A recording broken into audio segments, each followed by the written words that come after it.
This is the crucial first step to losing weight as fast as your body is willing to give it up.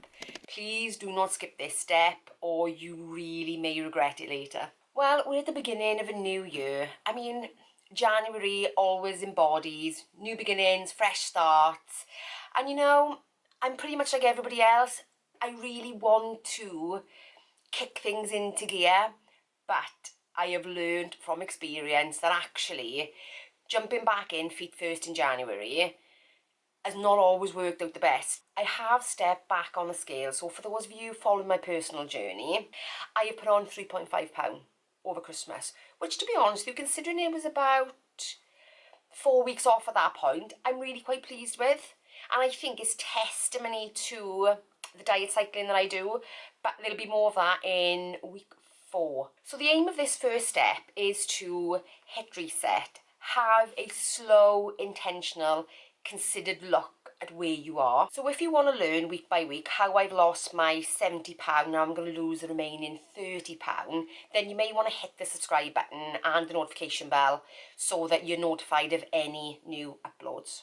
Whether you are coming back after Christmas, whether you're coming back after a holiday, whether you're coming back after a break, whether you're on a new journey, this phase is really crucial. And there are 3 main parts to it. So here's part 1. So the first thing I'm going to do this week is actually get my body moving, because do you know what, over Christmas the weather was so bad, it was absolutely horrendous. It tipped down like most of the time. So I spent most of my time in front of the TV, eating chocolate and not moving a heck of a lot.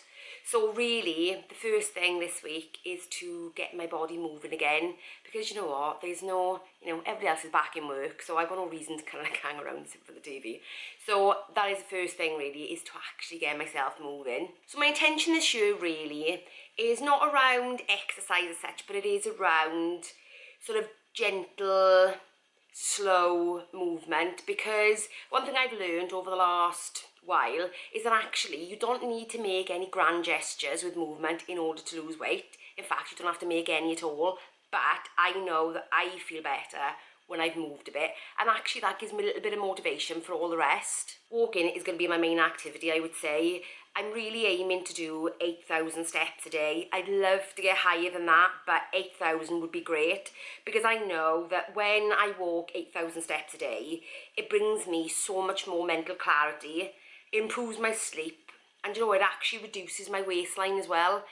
And if you're wondering what I'm talking about and thinking, how can walking do all that for you? I'll leave a link to my video there where I did a walking challenge and looked at how it actually affected my body and my mind, because we just think about exercise affecting your body, but actually walking does so much more. The next thing I'll be doing a little bit more of this year also is a bit of strength work. I'm only aiming for 1 session a week. I'm not aiming to hit the gym 3 times a week, because do you know what? I just don't have the time.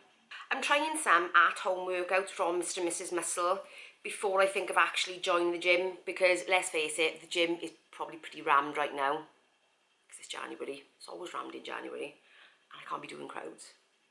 And of course some yoga, because it's not just for the flexibility, even though I need the flexibility right now. It is more for, as well, the kind of breath work that comes with it, the sense of calm you get from doing it. And there's been so much study around yoga for your actual mental health and for mental clarity and for reducing your stress levels and for making you just generally feel well. Number 2 is about taking it easy. Being back at work and the kids being back in school, well, that's just busy enough. So I'm going to try and grab 5 minutes before I cook dinner. I'm keeping food really simple. As long as it's no stress, then that's all good with me. Get to bed early, have a great wind down routine is great. I highly recommend starting one if you don't already. Sleep cues are so important. When I hit reset, I want to make something that is healthy, comforting, something that's going to serve me really well for about the next 4 days ahead, whether that be a weekend, whether that be work. So today I am making a slight twist on my fave, which is a more indulgent version of my minestrone soup.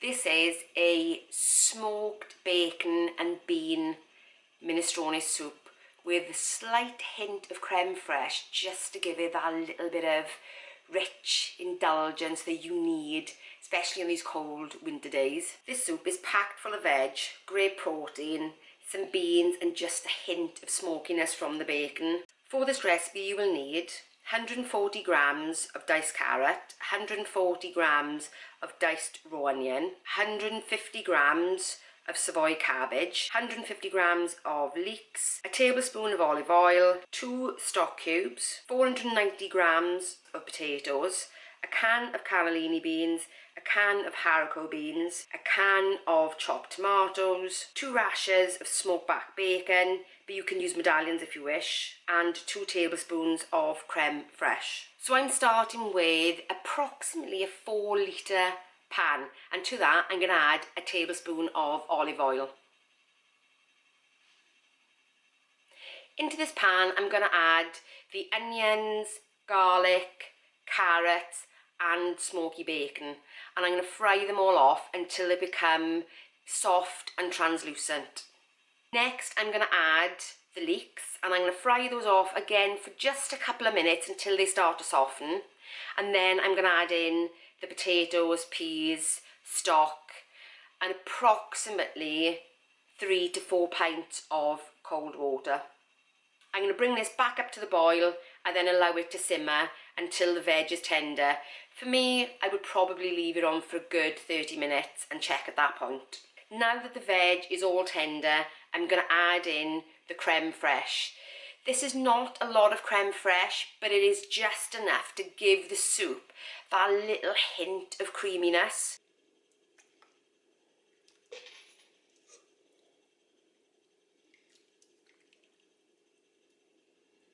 So let's give this a try. I mean, it's not that I haven't made it before, because I obviously have.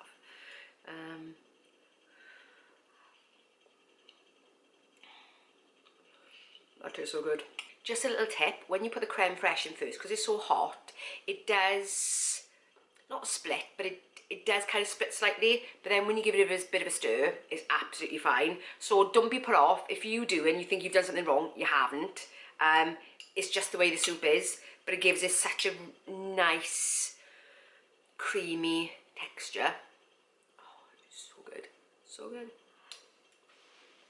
So we're now at the end of the first week of resetting, and I think it's really important to go easy on yourself. Like I said, for me, I am taking January to do the reset, not just 1 week, because I know for me personally, 1 week in January is not enough. I need to do more. Plus, I got quite a few birthdays in January, so let's not put yourself into a place where you're not going to be able to feel like you're giving it your all. So how was the first week actually gone? Well, I didn't move as much as I intended, but I definitely got back into those healthy, more considered meals where most of the chocolate is predominantly gone, and I'm back into that normal kind of groove of stuff. I'm not completely set on the plan I've got going forward, so that is going to be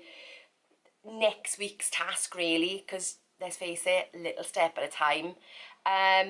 But it's gone really well, and in fact I think taking the pressure off myself to restart in January is really helping, because, just to let you know, at the end of this week I've already lost 1.5 pounds of that 3.5 pound that I put on over Christmas, which is amazing considering I haven't calculated anything, tracked anything. I've just gone back to a more considered pattern of eating, if that makes sense. So if you're yet to start your weight loss journey, you may want to watch this video next.